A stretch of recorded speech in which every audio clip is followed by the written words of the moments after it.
Assalamualaikum warahmatullahi wabarakatuh. Perkenalkan, nama saya Diva Aulia dengan NIM 210432 Prodi PGSD. Di sini saya akan memaparkan materi untuk memenuhi tugas mata kuliah strategi pembelajaran dengan dosen pengampu Pak Fadli Zil Ikrom MPD, dan topik yang akan saya bahas yaitu faktor-faktor penentu dalam strategi pembelajaran latihan dan berbagai jenis strategi pembelajaran. Yang pertama ada tujuan pembelajaran yaitu ada 5. Yang pertama, keterampilan intelektual dengan tahapan-tahapannya. Keterampilan intelektual merupakan keterampilan pikiran yang jika dihubungkan dengan pendapat belum termasuk ranah kognitif. Kemampuan membedakan atau diskriminasi merupakan kemampuan membandingkan benda-benda secara fisik. Kemampuan mengenal konsep konkret menunjukkan suatu sifat objek atau atribut objek. Yang kedua ada strategi kognitif. Strategi kognitif merupakan suatu proses kontrol, yaitu suatu proses internal yang digunakan seseorang untuk memilih dan mengubah cara-cara memberikan perhatian, belajar, mengingat, dan berpikir. Strategi kognitif sangat mempengaruhi keterampilan intelektual seseorang. Orang yang strategi kognitifnya telah berkembang dengan baik dalam menghadapi masalah akan cepat tanggap dan mampu memilih cara-cara pemecahan dengan cepat dan tepat. Cara berpikir orang tersebut lebih efisien dan efektif. Yang ketiga ada informasi verbal.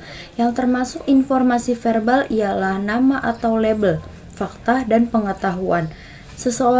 Seorang anak dianggap telah menguasai informasi verbal apabila anak tersebut telah mampu mengingat objek yang dilihat atau didengarnya. Informasi verbal diperoleh seseorang melalui pendengaran atau kata-kata yang diucapkan orang lain, radio, TV, dan sejenisnya, dan melalui membaca. Yang selanjutnya ada keterampilan motorik. Yang dimaksud keterampilan motorik tidak hanya mencakup kegiatan-kegiatan fisik, tetapi juga digabung dengan keterampilan psikis.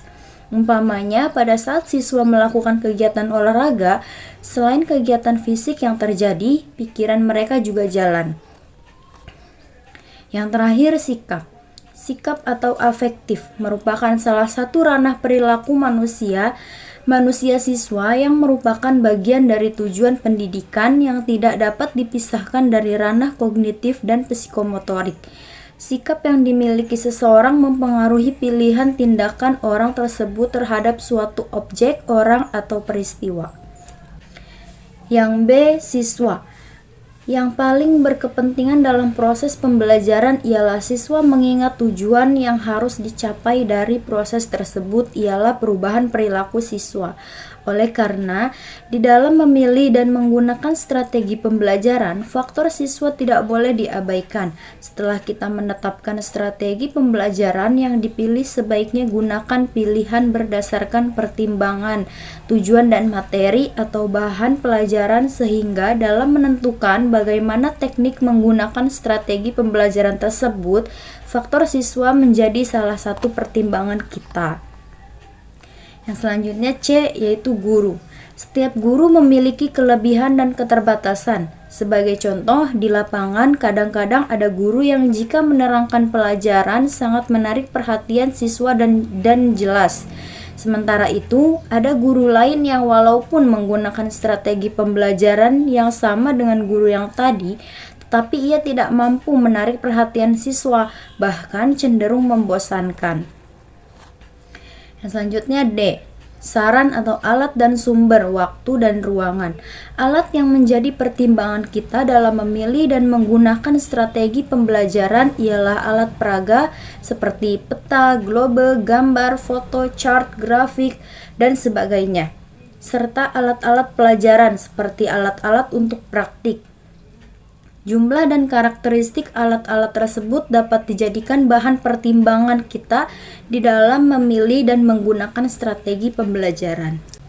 Yang selanjutnya ada strategi pembelajaran berdasarkan proses pengelolaan pesan. Yang pertama, strategi pembelajaran deduktif. Dalam strategi pembelajaran deduktif, pesan atau materi pelajaran diolah mulai dari yang umum, generalisasi atau rumusan konsep atau rumusan aturan, dilanjutkan ke hal yang khusus, yaitu penjelasan bagian-bagian atau atribut-atributnya atau ciri-cirinya, dengan menggunakan berbagai ilustrasi atau contoh. Yang kedua ada strategi pembelajaran induktif. Dalam strategi pembelajaran induktif, pesan atau materi pelajaran diolah mulai dari yang khusus, bagian atau atribut menuju ke yang umum, yaitu generalisasi atau rumusan konsep atau aturan. Di sini saya akan lanjut memaparkan materi untuk memenuhi tugas mata kuliah landasan pendidikan. Dan topik yang akan saya bahas yaitu landasan dan budaya. Dasar landasan budaya dalam pendidikan. Istilah kebudayaan atau kultur diambil dari bahasa Latin cultura dan cultus, yang berarti mengasuh atau care, sopan santun ataupun penanaman nilai atau cultivation. Tetapi istilah ini membawa berbagai konotasi dari pelatihan atau training, membantu perkembangan atau fostering, perluasan adornment, sampai dengan pemujaan workshop dan cara memuja cult. Suatu kebudayaan merupakan suatu rancang bangun kehidupan yang dibagi oleh kelompok dan dipelajari dari orang-orang di dalam kelompok itu. Kebudayaan adalah khas dari suatu kelompok. Kita tidak dapat mengatakan bahwa kebudayaan individu dapat diperkirakan sebagai penghalang dari suatu kebudayaan. Suatu kebudayaan adalah seperangkat makna yang terletak pada jenis-jenis perilaku tertentu.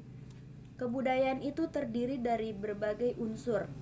Membagi unsur-unsur budaya menjadi 4 unsur. Yang pertama ada nilai.